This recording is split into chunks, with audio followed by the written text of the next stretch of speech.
Hello दोस्तों, आप सभी को मैथ गैलेक्सी पॉइंट पर आप सभी का स्वागत है। आज हम लेकर आए हैं यूपी बोर्ड का मैथ क्लास 10th का पहला चैप्टर वास्तविक वास्तविक संख्याएं। इसे इंग्लिश में कहते हैं रियल नंबर। हम लोग वास्तविक संख्याएं के जो चैप्टर है उसमें हम लोग आज उसका अध्ययन करेंगे। दोस्तों, अगर मेरा वीडियो अच्छा लगे तो लाइक और शेयर सब्सक्राइब जरूर कीजिएगा और कमेंट तो जरूर कीजिएगा। चलिए हम लोग दोस्तों, हम लोग आज का वीडियो स्टार्ट करते हैं। तो पहला जो इसमें मेन टॉपिक है, यूक्लिड विभाजन प्रेमिका। जैसे यदि यूक्लिड विभाजन प्रेमिका के अनुसार किन्हीं दो धनात्मक पूर्णांक ए और बी के लिए हम दो पूर्व संख्याएं क्यू और आर को इस प्रकार ज्ञात करते हैं कि ए बराबर बी क्यू प्लस आर, जहाँ 0 <= आर बी है। जहाँ पर ए क्या है, भाज्य है, और बी क्या है, बी भाजक है, और क्यू क्या है, भागफल है, और आर शेषफल है। तो इसको हिंदी में लिखेंगे, अर्थात भाज्य बराबर भाजक इंटू भागफल प्लस शेषफल। यहाँ पर क्या हो रहा है, यहाँ पर 3 क्या है, भाजक है, और 7 क्या है, भाज्य है, और 2 क्या है, भागफल, और शेषफल 1 है। तो जो इस थ्योरम का हम लोग करते हैं उपयोग मौसो ज्ञात करने के लिए करते हैं। तो जो अगला टॉपिक हम लोगों का है, दो धनात्मक पूर्णांक के मौसो ज्ञात करने के लिए यूक्लिड विभाजन प्रेमिका का उपयोग करते हैं। जैसे दिया है ना, प्रेमिका ए बराबर बी क्यू प्लस आर, यही है, इसका हम प्रयोग करते हैं। तो देखिए क्या कह रहा है, यूक्लिड की विभाजन प्रेमिका ऐसी तकनीकी विधि है जिसका द्वारा दो धनात्मक पूर्णांक ए और बी का मौसो ज्ञात करते हैं। इसके कुछ इम्पोर्टेंट चरण हैं। पहले मान लीजिए ए और बी यूक्लिड विभाजन प्रेमिका का प्रयोग करके पूर्ण संख्या क्यू आर इस प्रकार ज्ञात करते हैं। मान लीजिए कोई भी पूर्ण किसी भी संख्या का हमको जब मौसो ज्ञात करना रहता है, मान लीजिए 34 एवं 36 का मौसो ज्ञात करना है, तो क्या करेंगे, पहले हम लोग सर्वप्रथम ए बी इसका ए बराबर बी क्यू प्लस आर, जहाँ 0 <= आर बी है, इसका हम प्रयोग करते हैं। दूसरा चरण में क्या कह रहा है, यदि आर बराबर 0 तब तक मौसो ए और बी का मौसो है। यदि आर नॉट इक्वल टू 0 तो तब बी और आर के लिए यूक्लिड विभाजन का प्रयोग करते हैं। यदि शेषफल 0 नहीं हो रहा है तो क्या होगा, उसका हम फिर दोबारा हम ए बराबर बी क्यू प्लस आर, जहाँ 0 <= आर बी है, उसका प्रयोग करेंगे। तीसरा केस का कह रहा है, प्रक्रिया तब तक चलती रहती है जब तक कि शेषफल 0 ना हो जाए, अर्थात चरण 2 पुनरावृत्ति में शेषफल आर बराबर 0 होने पर बार बार होती है, तब तक ये भाज्य इस स्थिति में अभिष्ट मौसो होगा। जब तक हम लोग उसका मौसो प्राप्त नहीं होगा तब तक हम लोग उसका यूक्लिड विभाजन प्रेमिका का प्रयोग करते रहेंगे। तो हम लोग चलते हैं, आज का हम लोग देखते हैं एक्सरसाइज क्या है। आज से एक्सरसाइज है, निम्नलिखित संख्याओं का मौसो ज्ञात करने के लिए यूक्लिड विभाजन प्रेमिका का प्रयोग करेंगे। तो क्या होता है उसका सूत्र, ए बराबर बी क्यू प्लस आर। तो पहला दिया है 135 और 225 का हम लोग याद करते हैं। तो पहले हम सर्वप्रथम हम लिखते हैं यूक्लिड विभाजन एल्गोरिथम। यहाँ पर दिया है भाजक इंटू भागफल प्लस शेषफल। तो हम लोग क्या कर रहे हैं, 135 में 225 से भाग कर रहे हैं, तो कितना चक्कर में जाएगा, एक चक्कर में गया है यहाँ पर भाग, तो कितना इसमें से घटाएंगे तो 90 हो जाएगा। तो यहाँ पर क्या हो रहा है, ये क्या है, भाज्य है, और एक क्या है, भागफल है, भाजक है, और एक क्या है, भागफल है, और 90 क्या है, शेषफल है। अब भाजक 135 नंबर पर यूक्लिड विभाजन का प्रयोग करने पर, जैसे दूसरा चरण क्या कह रहा है, अगर यहाँ पर शेषफल 0 हो जाता तो हम लोग उसका मौसो ज्ञात हो गया होता, नहीं हुआ है, इसके लिए हम फिर दोबारा इसको लगाएंगे। फिर यहाँ पर भाज्य क्या हो गया, 90 हो गया। और भाज्य नहीं, सॉरी, यहाँ पर हम फिर क्या करें, 90 में 135 से भाग करेंगे तो क्या होगा, यहाँ पर करेंगे तो एक चक्कर में भाग जाएगा, एक चक्कर में भाग गया है। अगर 135 में से 90 घटाएंगे तो 45 हो गया। यहाँ पर क्या हो गया, इसका भागफल नहीं बचा है नफसी, भागफल इसका क्या है, एक है, मान एक। शेषफल क्या हो रहा है इसका, 0 नहीं हो रहा है। फिर इसको हम क्या करेंगे, लगाएंगे। पुनः भाजक 90 और शेषफल 45 पर यूक्लिड विभाजन एल्गोरिथम का प्रयोग करने पर, जब तक हम लोग प्रयोग करते हैं तब तक इसका शेषफल 0 ना हो गया। यहाँ पर देखिए, जब हम 45 से जब 90 में भाग करेंगे तो इसका शेषफल क्या हो जा रहा है, 0 हो जा रहा है। इसीलिए इसका मौसम क्या हो गया, 45 हो गया। इसका मौसम क्या हो गया, 45 हो गया। फिर हम लोग क्या करेंगे, दूसरा सवाल है। यहाँ पर भाज्य क्या दिया है, 38,220 दिया और भाज्य 196 दिया है। तो फिर हम लोग क्या करेंगे, एल्गोरिथम यूक्लिड विभाजन एल्गोरिथम का हम लोग प्रयोग करेंगे, फिर लगाएंगे।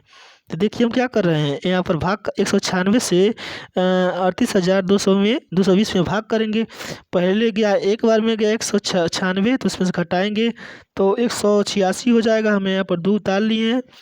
फिर हमको भाग किए हैं 9 चक्कर में गया है, और फिर भाग किए हैं तो 5 चक्कर में गया। इसका शेषफल 0 हो गया है, इसीलिए इसका मौसम क्या होगा, 196 हो गया। इसमें अगर 0 इसका शेषफल नहीं होता तो हम फिर भी क्या करते हैं, इसका फिर यूक्लिड विभाजन परिमिका का प्रयोग करके फिर इसके आगे और हल करते हैं। तीसरा क्वेश्चन है, यूक्लिड विभाजन एल्गोरिथम द्वारा, यहाँ पर भाज्य बराबर भाजक इंटू भागफल प्लस शेषफल है। यहाँ पर 255 से हम क्या कर रहे हैं, 867 में भाग कर रहे हैं। कितने चक्कर में गया है, 3 चक्कर में गया है। जब हम 867 में से 765 घटाएंगे 102 हो रहा है। इसका शेषफल 0 नहीं हो रहा है। हम फिर क्या करेंगे, यूक्लिड विभाजन एल्गोरिथम द्वारा फिर लगाएंगे। यहाँ पर अब से क्या हो जाएगा, इसका भाजक क्या हो जाएगा, 255 हो जाएगा, और उसका भाज्य क्या हो जाएगा, 102 हो जाएगा। तो इसमें फिर करेंगे भाग 102 से 255 में कितना चक्कर में गया है, 2 चक्कर में गया है, घटाएंगे 51 हो गया है। फिर इसका क्या कर रहे हैं, शेषफल नहीं हो रहा है, तो हम क्या करेंगे, 102 को हम क्या का बनाएंगे, भाज्य बनाएंगे, और 51 को क्या बनाएंगे, भाजक बनाएंगे। फिर इसका हम प्रयोग करेंगे। यहाँ पर देखिए 102 में 51 से भाग करे पर विभाजित हो रहा है, इसीलिए इसका क्या होगा, इसका मौसम हो गया 51। अगर यह फिर 0 नहीं होता, फिर हम लोग एल्गोरिथम का प्रयोग करते हैं। दूसरा क्वेश्चन है, दर्शाइए कि धनात्मक विषम पूर्णांक 6q+1 या 6q+3 या 6q+5 के रूप का होता है, या q क्या है, पूर्णांक है। तो हम लोग सर्वप्रथम क्या करते हैं, यूक्लिड विभाजन एल्गोरिथम से इसका सूत्र होता है a बराबर bq+r, 0 less than equal r less than होता है। अगर हम लोग b बराबर 6 रखते हैं इक्वेशन 1 में, तो क्या हो जा रहा है, a equal to 6q+r। Are का मान कैसे ज्ञात करते हैं, देखिए यहाँ पर जब इसका आर का मान इस तरह ज्ञात करते हैं, 0 less than equal r, b का मान कितना हो गया, 6 है। तो यहाँ पर क्या कह रहा है, 0 लेस, यहाँ पर आर क्या है, 6 से छोटा है, इसीलिए इस आर का बराबर मान कितना हो जाएगा, 0 हो जाएगा, 1 हो जाएगा, 2 हो जाएगा, 3 हो जाएगा, 4 हो जाएगा, और क्या हो जाएगा, 5 हो जाएगा। पहले हम इक्वेशन 1 में r बराबर 0 रखेंगे तो क्या हो जाएगा, a बराबर 6q हो जाएगा। 6q जो 6 से विभाज्य क्या है, एक सम संख्या है।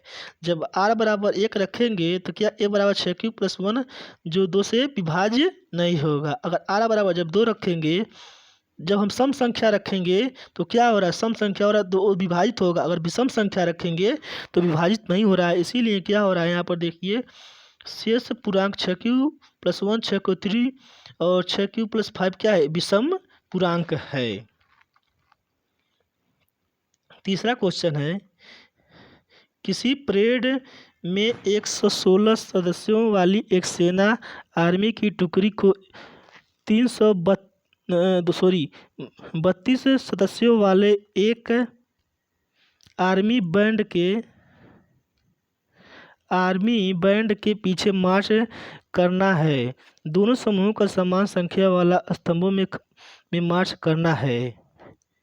उन स्तंभों की अधिकतम संख्या जिसमें वह मार्च करते हैं। अधिकतम संख्या उसे कहते हैं, मौसों को अधिकतम संख्या कहते हैं और लौसों को लघुत्तम संख्या कहते हैं। इस प्रश्न में हमको क्या करना है, 616 और 32 का मौसों ज्ञात करना है। तो हम लोग क्या करेंगे, यूक्लिड विभाजन एल्गोरिथम द्वारा हम लोग क्या करेंगे, इसको लगाएंगे। यहाँ पर हम जब क्या भाज्य के कितना माने हैं 616 और भाजक को क्या माने हैं 32, हम क्या करेंगे उसी परिमेय का यूज करके लगाएंगे। तो देखिए यहाँ पर 616 इक्वल टू 32 इंटू 19 प्लस 8 है। यहाँ पर जब हम करेंगे इससे क्या हो रहा है, जब इसका 16 और 616 का और 32 का एलसीएम जब याद करेंगे तो इसका क्या हो रहा है, जब इसका मौसम ज्ञात करेंगे 32 का 616 और 32 का जब हम लोग मौसम ज्ञात करेंगे उसका मौसम कितना हो रहा है, अधिकतम संख्या कितना हो रहा है 8 हो रहा है। पुनः मौसम यहाँ पर देखिए 2 चरण में गया है। ये क्वेश्चन बहुत इंपॉर्टेंट है। चौथा क्वेश्चन, यूक्लिड विभाजन प्रेमिका का प्रयोग करके दर्शाइए कि किसी धनात्मक पूर्णांक का वर्ग किसी पूर्णांक m के लिए 3m या 3m प्लस y के रूप का होता है। चलिए हम लोग देखते हैं, हमको मान इसी के रूप में दिखाना है। तो सर्वप्रथम हम लोग क्या करते हैं, यूक्लिड विभाजन एल्गोरिथम से यहाँ पर क्या उसका सूत्र हो गया, यहाँ पर हम b बराबर जब 3 रखेंगे तो इसका कंडीशन होता है, मान निकालेंगे। यहाँ पर देखिए 0 less than equal r less than b, अर्थात इसीलिए इसका मान हो जा रहा है 0, 1 और 2। जहाँ r लेस देन 3 है, r का मान 3 से छोटा है, इसीलिए इसका मान हो जाएगा 0 और 1 और 2 हो जाएगा। तो इसको इक्वेशन 1 में हम जब r बराबर 0 रखेंगे तो क्या हो जाएगा, a बराबर 3q हो जाएगा। क्या कर रहे हैं यहाँ पर, दोनों पक्षों का वर्ग करने पर, दोनों पक्षों का वर्ग कर दिए और दोनों पक्षों का वर्ग करने पे यदि फिर r बराबर 1 रखने पर a बराबर 3q प्लस 1, दोनों पक्षों का वर्ग जब करेंगे तो कितना हमको प्राप्त हो रहा है, a स्क्वायर बराबर 9q square plus 6q plus 1 प्राप्त हो रहा है। यदि r बराबर 2 रखने पर कितना प्राप्त हो रहा है, a बराबर 3q प्लस 2। जब इसका हम दोनों पक्षों का वर्ग करेंगे तो प्राप्त हो जाएगा a स्क्वायर बराबर 9q square plus 12q plus 4 हो जाएगा। यहाँ पर देखिए इक्वेशन 2 में क्या हो रहा है, इक्वेशन 2 है, इक्वेशन 2 से 9q स्क्वायर है जो 3m के रूप का वर्ग है, जहाँ पर m बराबर 3q होगा। जैसे यहाँ पर मान लीजिए a स्क्वायर बराबर 9q दिया है, तो यदि ये स्क्वायर बराबर हम इस लिख सकते हैं 3 इंटू 3q, यदि q बराबर 3m, यदि 3q स्क्वायर को हम मान रहे हैं तो क्या हो रहा है, a स्क्वायर बराबर 3m हो रहा है जो एक पूर्ण वर्ग है। इसी प्रकार हम मान लेते हैं समीकरण 2 को मान लेंगे तो इतना प्राप्त हो जाएगा।